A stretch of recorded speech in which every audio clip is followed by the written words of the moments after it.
Aqui estamos para a leitura do último capítulo do livro Lírios de Esperança, psicografia de Vanderlei de Oliveira, pelo espírito Germance Dufour. Vemos no Evangelho, Mateus 6, 28 a 30. Para quem iremos nós, Senhor, se tens a palavra de vida eterna? Planos para o futuro.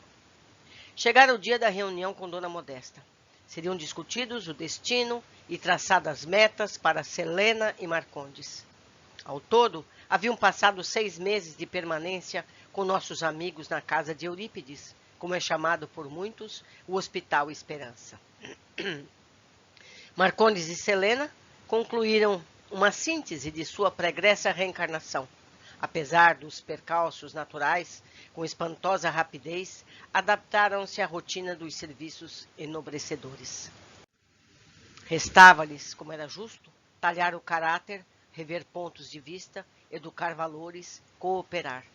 Ninguém se livra de si próprio. Essa é a grande lição da morte física. Os dramas conscienciais, os impulsos, as enfermidades morais persistem além túmulo. A boa vontade e a alegria de servir, a alma das tarefas doutrinárias, atraem proteção e misericórdia. Contudo, a euforia mental é galgada por quantos se entregam ao afanoso trabalho de crescimento interior. Nem sempre a contenção de impulsos conduz à transformação. Nem sempre a atividade doutrinária significa libertação, assim como nem sempre a experiência do conhecimento adiciona paz e serenidade. Velhas ilusões de grandeza têm banido de corações puros e bem-intencionados a oportunidade de reeducação. Inúmeros companheiros, avassalados por prestígio e facilidades, abandonam a essência e encantam-se com a forma das exterioridades. O resultado inevitável desse trajeto de descuidos impensados é a negligência com deveres primordiais ao equilíbrio da alma após a morte. A sábia indagação do codificador e a inspirada resposta dos sábios guias merecem muita meditação. Para agradar a Deus e assegurar a sua posição futura, bastará que o homem não pratique o mal? Não, cumpre-lhe fazer o bem, no limite de suas forças, porquanto responderá por todo o mal que haja resultado de não haver praticado o bem. Isso está em O Evangelho segundo o Espiritismo, no capítulo 20, item 4. Imperioso disputar o bem, abolir folgas, renunciar gostos. Ó verdadeiros adeptos do Espiritismo, sois os escolhidos de Deus, ide e pregai a palavra divina. É chegada a hora em que deveis sacrificar a sua propagação aos vossos hábitos, os vossos trabalhos, as vossas ocupações fúteis. Ide e pregai. Marcos 16, 15 a 20. Marcondes continuava procurando seu mentor. Selena tinha suas crises intermitentes de angústia em relação ao futuro da casa espírita. No andar térreo, na hora aprazada, reuniam-se Dona Modesta, Dr. Inácio e o trio que começava a desenhar um futuro de bênçãos para a extensa família espiritual. Marcondes, Selena e Eulália. A benfeitora, após saudações afetuosas, especialmente em Selena e Eulália, coordenou a fala. Meus filhos, sempre chega o instante divino de falarmos sobre o futuro, tecermos planos em favor de nossa paz. Temos inúmeros casos similares nesta casa de amor, nos quais almas queridas arquitetaram um regresso à carne em bases de compromisso, reajustamento, crescimento e cooperação. O retorno de Selena e Marcondes para cá preencheu de esperanças o coração de Eulália, que rogou a Bezerra a intercessão benfazeja em favor de suas lutas. Reunimos-nos aqui, não só para auxiliá-los a pensar nesse futuro, mas também para encaminhar-lhes um apelo de nosso diretor, Eurípides Barçanufo. Um apelo de Eurípides para nós? É algo grave assim? Expressou Marcondes. Estamos reunidos informações sobre vários casos do Hospital Esperança para enviá-las aos homens. Eurípides fez um convite aos administradores da casa nesse sentido, compulsando os arquivos do pavilhão Judas Iscariotes. Sobre nossa tutela, gostaríamos de destinar a história de vocês, com urgência, ao plano físico, no formato de um livro mediúnico. Vocês nos permitem? Dona Modesta, o que há de tão sério em nossa história para ser motivo de um livro? Questionou Selena. Sua pergunta é muito feliz, Selena. É exatamente por não ser nada de tão extraordinário assim que julgamos ser um relato oportuno aos irmãos de ideal. Lutas e frustrações pertinentes à expressiva maioria de nós. Apenas isso. Nada tão sério. Apenas os descuidos do caminho. Suficientes, como todos sabemos, para causar-nos dor e decepção, angústia e aflição. Imagina-se, entre os confrades de ideal que tornam-se necessárias atitudes trágicas para colher os espinhos da infelicidade nestas plagas. Temos catalogado nos alfarrábios de Inácio, o escriba do pavilhão, caçoou Dona Modesta, mais de 700 histórias, entre as quais, pelo menos 400, constituem uma casuística única, ou seja, ainda não revelada ao mundo físico pela literatura mediúnica. Queira Deus que os médiuns tenham fôlego e coragem para suportarem as refregas e nos ensejarem a bênção de remetê-las aos homens. Inácio prepara o médium de Uberaba para seu primeiro ensaio nesse sentido. Já sei até o título que darei à obra, interveio o médico. E qual será, doutor? Indagou curioso o ex-dirigente goiano. Sob as cinzas do tempo. Edição Didier. Eu já li, recomendo. De que se trata? O resgate de Torquemada, quando Modesta e eu nos encontrávamos ainda encarnados no sanatório espírita uberabense. Dessa maneira, continuou Dona Modesta, conto com a colaboração de vocês. Além disso, temos anotações nas fichas de Marcondes e Selena que falam de aspirações novas. O professor relata, e tomou uma pequena folha de anotações, que Marcondes mostrou sensibilidade com os dramas do segundo andar. E interesse em visitar os médiuns do plano físico que passaram pela sua direção. Selena, após o ciclo de estudos junto a Odilon Fernandes, está muito empenhada em auxiliar o Centro Espírita Paulo Estevo na recondução de suas atividades espirituais. Não faltará trabalho. Tomaremos as providências pelo bem de todos. Quanto a Eulália, ela prepara seu retorno ao corpo. Logicamente, por essa razão, precisaremos de alguém que ocupe o seu labor na Câmara dos Ovoides. Sem pestanejar, reagiu Marcondes. Dona Modesta, se estiver em minhas condições... Muito bem, interrompeu a matrona. Está escolhido. Rápido assim? E riram todos da forma como foi resolvida a questão. Apenas um ponto necessita ser acertado entre nós, antes de ingressem em tarefas junto ao plano físico. Recomendo que arejem suas concepções sobre as novas bússolas que guiarão a mediunidade com Jesus neste século de transição planetária. Eulália, chamou Dona Modesta. Sim. O que você acha de passarem algumas semanas no subsolo 2 sob orientação do coordenador de ala? Excelente. Aprenderão sobejamente sobre o leque das forças psíquicas. Dona Modesta, incedeu Marcondes. Pois não? Aproveitando nossa conversa, qual a opinião que a senhora tem sobre os livros mediúnicos que estão sugerindo na atualidade? Nossas histórias não parecerão aos espíritas, digamos, fantasiosas? Por mim, Marcondes, contaria esses 400 casos do arquivo de Inácio. Entretanto, obedeço às ordens de Eurípides. E mais a mais, se o fizesse, seria taxada de louca. Enquanto o médium, que fosse portador dos textos, passaria por uma terrível inquisição psicológica. O movimento espírita reclama de qualidade das obras mediúnicas e, quando surge algo novo e consistente, estarrecem, recriminam. Tem surgido muita fantasia, Dona Modesta. É por isso. A pureza doutrinária tem sido muito agredida. Não sei onde vai parar o espiritismo. O espiritismo vai para o caminho comum da humanidade, o progresso. Recorda-se de nossa conversa na tribuna da humildade?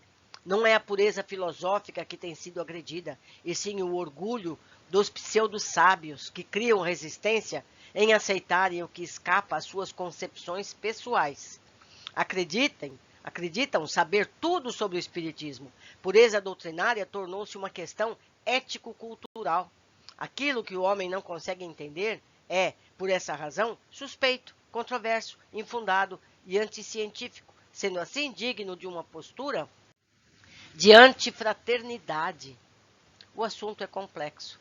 Tão complexo, Marcondes, que inúmeros companheiros espíritas, depois do desencarne, mesmo vendo a realidade a olhos nus, ainda suspeitam estarem sendo vítimas de uma mistificação no mundo espiritual.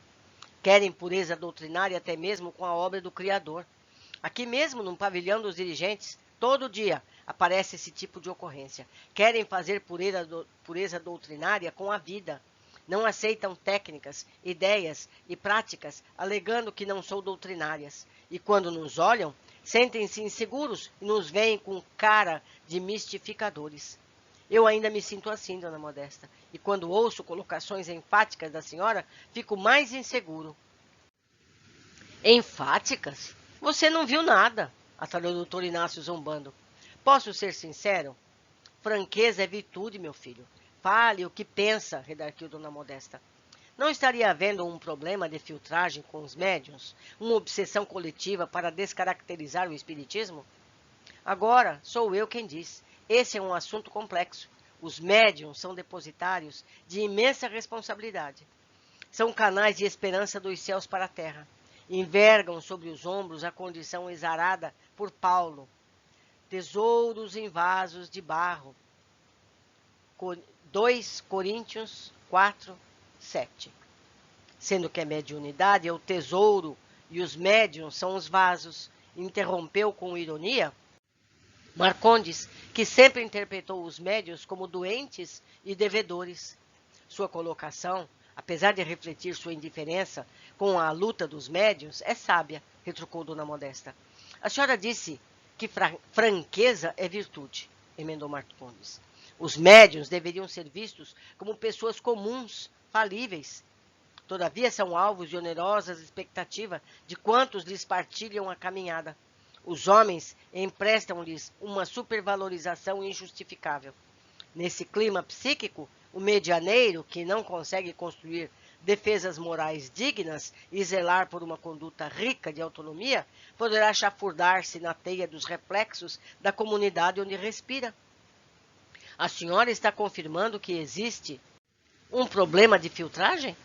Estou confirmando que precisamos rever conceitos sobre médiuns, mediunidades e espiritismo.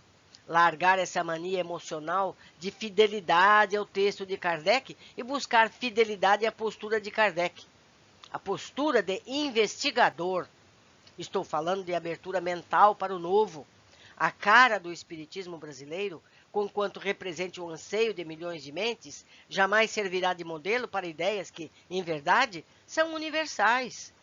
Os princípios azarados pelo espiritismo não lhes pertencem e nem aos seus adeptos, muito menos a quaisquer entidades doutrinárias. São universais, porquanto cada povo o apropriará à sua cultura, às suas necessidades, criando um campo de diversidade que convergirá para um único ponto, a ética do amor. Do jeito que a senhora fala, passa-me pelo pensamento os receios que tinha quando na carne. Quais receios, meu filho? Isso que a senhora prega significa uma miscelânea. Para mim, essa concepção levará as pessoas a fazerem do espiritismo o que bem entenderem. Foi para isso que o espiritismo surgiu no mundo, para que o homem o absorva dentro de suas possibilidades e de conformidade com as suas crenças e cultura. Então a senhora prega um sincretismo com as ideias espíritas? É isso? Onde fica a unidade doutrinária? A unidade deve ser buscada no campo ético do espiritismo. Quanto à interpretação de seus princípios e práticas, meu caro, não tenha dúvidas, jamais haverá unidade. Então, de que vale o trabalho da unificação? Para que o trabalho de tantos médiuns e líderes que suaram por uma identidade espírita? Nessa diversidade, meu filho, devemos incluir, como ponto dessa mesma diversidade, a característica do espiritismo brasileiro. O problema é querer tomá-lo como modelo universal dos seus fundamentos. No mundo dos espíritos, temos uma união partilhada em comum acerca da história do espiritismo brasileiro. Seu grande mérito for ter conectado princípios universais com a ética enobrecedora, isto é, ter criado uma ponte entre fundamentos religiosos e conduta. Mas se já temos um modelo endossado pelo Espírito Verdade, por que criar novidades? De que endosso você fala? De nossa parte, o único endosso que conhecemos das esferas mais elevadas ao contexto da comunidade espírita refere-se à sua conotação humana, ao valor que se emprega ao seu conteúdo moral. Então me explique por qual razão a grande maioria apoia os rumos do espiritismo brasileiro? Pela natureza dos que nele reencarnaram. Esse panorama, todavia, mudará seriamente. Regressam os espíritas de segunda e terceira vez, com concepções mais ampliadas das bases doutrinárias. Perdoe-me, dona Modesta, mas não consigo me abrir para essas ideias. Se a visão espírita que me serviu é contemplada nesse contexto de diversidade, então prefiro ficar com ela, por segurança. Amigo, abra seus olhos, enxergue mais longe. Se você estivesse na carne, ainda teria essa opção, diga-se de passagem, lamentavelmente. Porém, você está na vida da verdade. Está difícil crer no que vejo, mesmo depois de 6 meses morto. Tenho a impressão de que estou na Terra e nada mudou, apesar de saber que mudou. Não sinto dessa maneira. Vejo, mas não acredito que exista. Compreende? Compreendo. E se eu lhe der um presente? Um presente? Cuidado, Marcondes, intercedeu o doutor Inácio com humor. Presente de Modesta costuma ser uma dor de cabeça. Você não nutre um imenso desejo de conhecer seu mentor? Até que enfim alguém tocou nesse assunto. Poderei conhecê-lo? Claro, Eulália, explique a Marcondes. Meu querido, externou com afeto a companheira. Lembra do centro de Umbanda que costumava frequentar em busca de alívio para meus problemas físicos? Aquele centrinho de macumba do tal vovô Zequinha, ironizou o dirigente. Isso, que tem a ver com você perseguiu tanto o Januário, médium de vovô Zequinha, lembra? Para mim, o tal Januário é um embusteiro. Marcondes, Marcondes, meu companheiro querido, eis os equívocos da ilusão. Januário é um missionário do Cristo e vovô Zequinha é o coordenador das alas restritas do pavilhão Judas Iscariotes. É uma pilhéria, expressou com ironia o ex-dirigente. Com seriedade que todos estamos tratando os assuntos, acredita que seja pilhéria? Respondeu Eulália com firmeza. Quer dizer que o tal vovô Zequinha existe mesmo e é mentor ainda por cima? Sim, Marcondes. Novamente tomou a palavra a dona Modesta com determinação. E tem uma boa notícia para você. Dona Modesta, a senhora está insinuando que ele é seu mentor, e seu mentor tão desprezado por você. É demais para mim, você só voltou ao corpo por conta de vovô Zequinha, meu filho, intercedeu Dona Modesta. Mas, quando Eulália passou a frequentar a tenda umbandista em busca de alívio para seus problemas físicos, vovô Zequinha, através de Januário, trouxe-lhe paz interior aos dramas conscienciais do adultério. Tornou-se seu preceptor e amigo. Januário, igualmente, médium de rara sensibilidade afetiva, acolheu Eulália com esmerada atenção. Vovô Zequinha tentou enviar infinitas vezes recados pelos médiuns da atividade que você dirigia, mas quase sempre você preferia seu ponto de análise. Lembra-se de Egberto? Lembro-me, era um médium perturbado de nossa atividade. Adorava entidades africanistas com seus chás e ervas suspeitas, pois Egberto foi o médium mais fiel dos recados do benfeitor. Dona Modesta, como posso acreditar nessas questões? Tudo me parece história. Permita-me, Clarice, história para boi dormir. E o boi dormiu mesmo, amigo querido. A senhora fala de mim? Quem descuidou tanto com você, meu filho? Ante os apelos dos bons espíritos? Como poderia checar as informações de Egberto e você não se deu o trabalho de respeitá-las? Interrompeu Dona Modesta. Quanto mais checá-las, em verdade, sua postura foi de desprezo, desconsideração. Lamento. Eu reconheço ser verdade. É sua história, meu filho. Não se envergonha. Apenas assuma-a. Coisas como essas serão narradas em nossa história pela mediunidade? Claro, mas agora quero saber, terei ou não o aval de vocês? Indagou resoluta a benfeitora. De minha parte está ótimo, conte comigo, externou-se Helena prontamente. Para mim não vejo problema, pronunciou Marcondes com orgulho. Apenas uma informação por caridade. O médium que vai narrar nossa história é um missionário? Será? Não, não é quem você está pensando. O médium consagrado da seara cumpre outro gênero de tarefa para com a causa, razão pela qual, para resguardar em segurança íntima, mantém-se distante dos cataclismos de diversidade. O médium do qual me sirvo está enquadrado no ensino Espírito Verdade que assevera: nem tudo o que o homem faz resulta de missão e que tenha sido predestinado. A mil dadas vezes é o instrumento de que se serve um espírito para fazer que se execute uma coisa que julga útil. Por exemplo, entende um espírito ser útil que se escreva um livro que ele próprio escreveria se estivesse encarnado. Procura então um escritor mais apto e lhe compreende a executar o pensamento.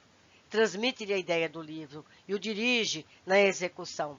Ora, esse escritor não veio à Terra com a missão de publicar tal obra. O mesmo ocorre com diversos trabalhos artísticos e muitas descobertas. Devemos acrescentar que, durante o sono corporal, o espírito encarnado se comunica diretamente com o espírito errante, entendendo-se os dois acerca da execução. Isso está em O Livro dos Médiuns, ou melhor, em O Livro dos Espíritos, na questão 577. Tenho piedade do medianeiro que se atreve a publicar tais anotações, pois tenho alegria em saber que esses conceitos chegarão ao mundo pelas mãos mediúnicas. A maioria nutrirá a descrença, e mesmo ainda não creio no que vejo. Ainda assim, o médium, com sua louca coragem, será um desafio de amor para o movimento espírita. Muitos homens podem não acreditar, faz parte da lei da diversidade. Entretanto, continuam o dever de amá-lo. Será que conseguirão? Se eu estivesse na carne, além de não entender, certamente faria o que fiz, denegrir. Ótimo, ótimo. Por que, dona Modesta? Melhor essa atitude do que a indiferença. Melhor? Diríamos que menos mal. Quem denigre é porque teve seus interesses ou pontos de vista atingidos. O indiferente é ardiloso, calculista e, em muitas ocasiões, reconhece em sua intimidade o valor das ideias contra as quais se defende através da indiferença. E quanto ao vovô Zequinha? Indagou constrangido. Quando poderei conhecê-lo nas enfermarias do subsolo? Andando pelas alas, você o reconhecerá. Zequinha foi um dos médicos europeus mais renomados da história do século XIX. Sua tenda religiosa em Goiás é um dos postos mais avançados de amor fraternal do Hospital Esperança na Terra. Quer dizer que os núcleos representantes do Hospital do Plano Físico não são somente espíritas? Não são representantes, Marcondes. São parceiros no amor. São cooperadores ativos do bem. Toda entidade que se ergue em nome do Cristo, independente da designação religiosa, tem laços profundos com a nossa atividade. O Centro Espírita Paulo Estevo, dirigido por Selena em Minas Gerais, a agremiação que você conduziu em Goiás, seriam frentes avançadas de nossas tarefas. Próximos a vocês, nas cidades em que atuam, tinham excelentes servidores que partiram daqui com tarefas definidas. Contávamos com sua ajuda, Marcondes, pois Egberto é tutelado de Eurípides. Contávamos com você, Selena, pois Angélica é uma esperança do Dr. Bezerra.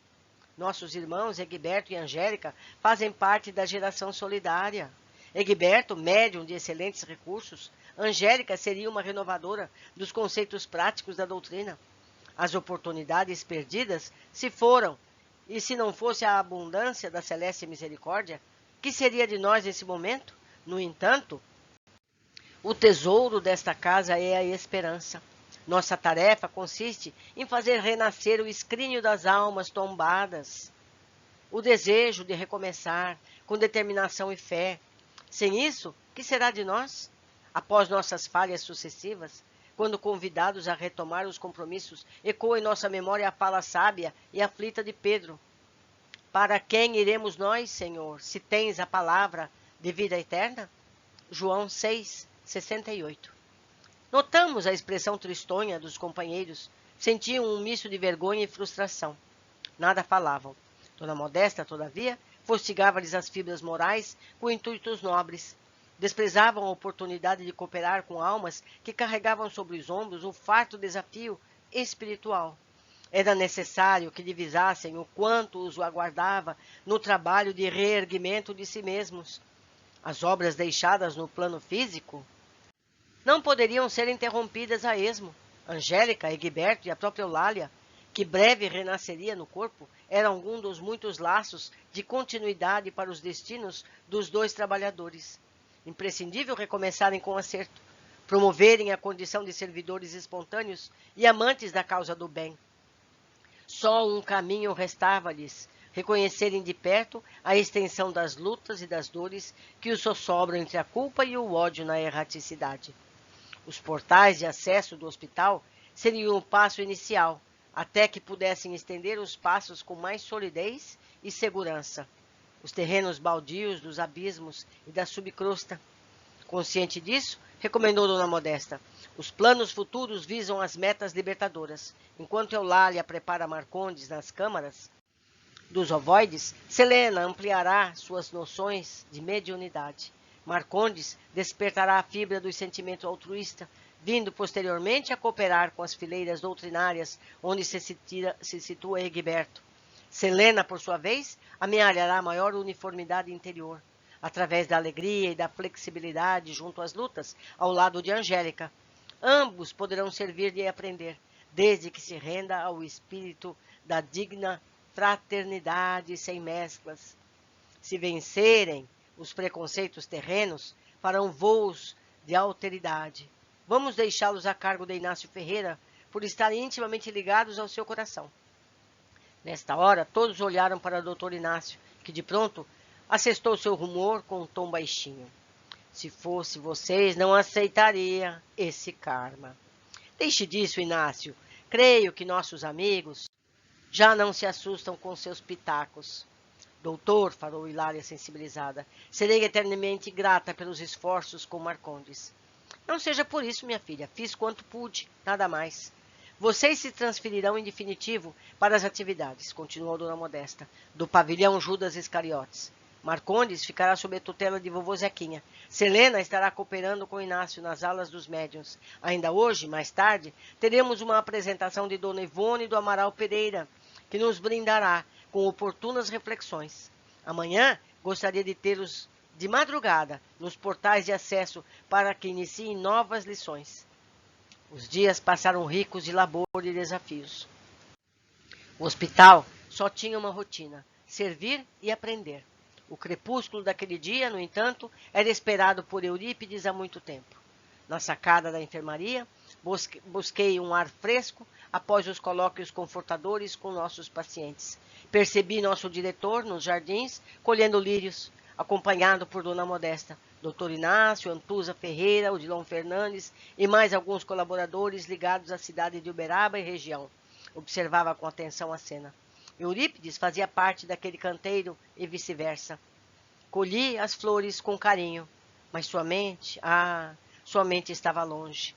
Não pude registrar-lhe o pensamento. No entanto, sua fisionomia absorta era um traço indicativo de que refletia com profundidade. Percebendo meu pensamento com sua ilimitada capacidade mental, olhou para cima e, sorrindo com simplicidade, disse-me: Veja, minha filha, espalmou as mãos sobre o ramalhete. Você sabe para quem são esses lírios?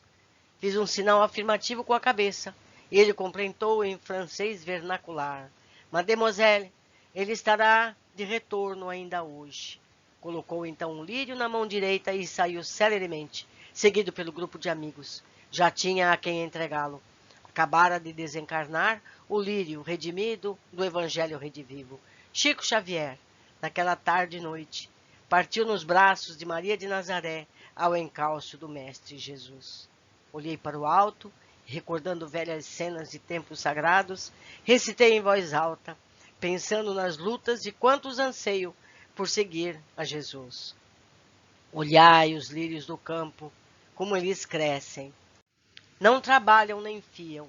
Eu vos digo que nem mesmo Salomão, em toda a sua glória, se vestiu como qualquer deles. Pois se Deus assim veste a erva do campo, que hoje existe e amanhã lançada ao forno, não vos vestirá muito mais a vós, homens de pouca fé. Mateus 6, 28 a 30. Que lindo final esse livro, não é verdade? Concluído no dia do desencarne de Chico. Vamos a essas observações. Sob as cinzas do tempo. Eu li esse livro já há alguns anos, assim como outros tantos de Inácio Ferreira. São textos fortes que muitos espíritas não gostam de encarar. O próprio Bacelli, médium desses livros, é recusado em muitos lugares, justamente por esses textos. Quanto a Torquemada, cuja história está nesse livro, ela é concluída em livros seguintes. É uma história bastante triste esse Torquemada. Mas vale a pena conhecer, vale a pena. Segunda observação. Foi exatamente o que aconteceu. O médium, inclusive, eu disse aqui embaixo, né? Teve portas fechadas de muitos centros espíritas em Portugal. Vocês sabem disso? Pois é.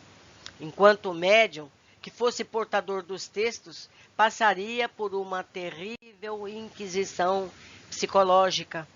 O movimento espírita reclama da qualidade das obras mediúnicas e quando surge algo novo e consistente, estarrecem, recriminam.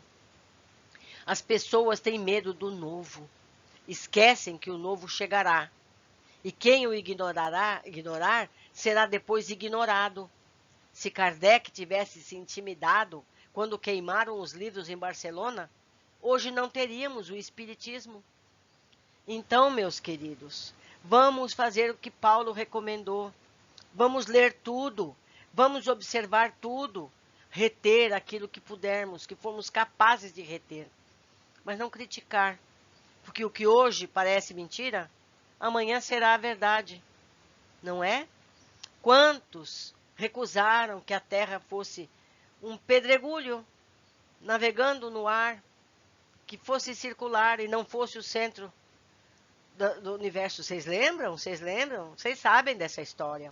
Quantos foram queimados por dizer que a Terra era redonda e que rodava em torno do Sol? E hoje é verdade, embora infelizmente ainda haja aqueles que acreditam na Terra plana. Não é verdade? Não seremos nós os novos crentes da Terra plana, não é? Terceira observação. Outra importante colocação. Os princípios azarados pelo Espiritismo não lhes pertencem e nem a seus adeptos, muito menos a quaisquer entidades doutrinárias. São universais, porquanto cada povo o apropriará à sua cultura, às suas necessidades, criando um campo de diversidade que convergirá para um único ponto, a ética do amor. Ou seja, o Espiritismo caminhará, queiram ou não, para onde deve seguir.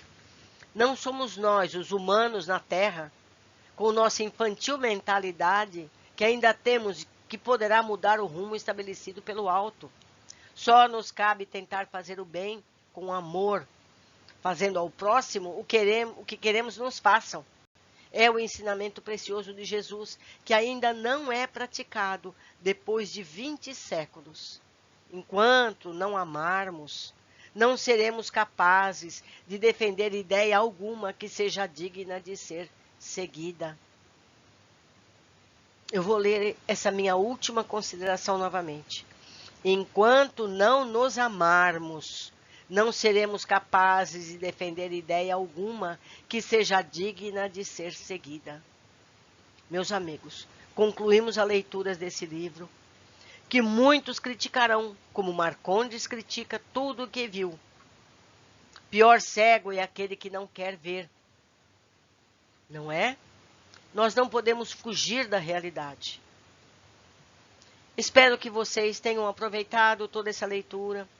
Espero que comentem esses capítulos, gostando ou não, critiquem. Como disse Maria Modesta, criticar faz parte, entende? Vamos esclarecer nossa mente, vamos procurar outros livros que nos rematem, que concluam, que sejam adequados para nos explicarmos todas essas verdades. Assim como não dizemos para as crianças toda a verdade, por não serem elas capazes de entender tudo. A espiritualidade do alto também não nos conta tudo de uma vez, porque não somos capazes. Não é verdade? Bem, meus amigos, espero sugestões de leitura de outros livros que vocês gostariam que eu lesse. Tem aqui meu e-mail, comentem na área do YouTube. E muito agradeço pela companhia de todos vocês. Um grande abraço e até o próximo livro.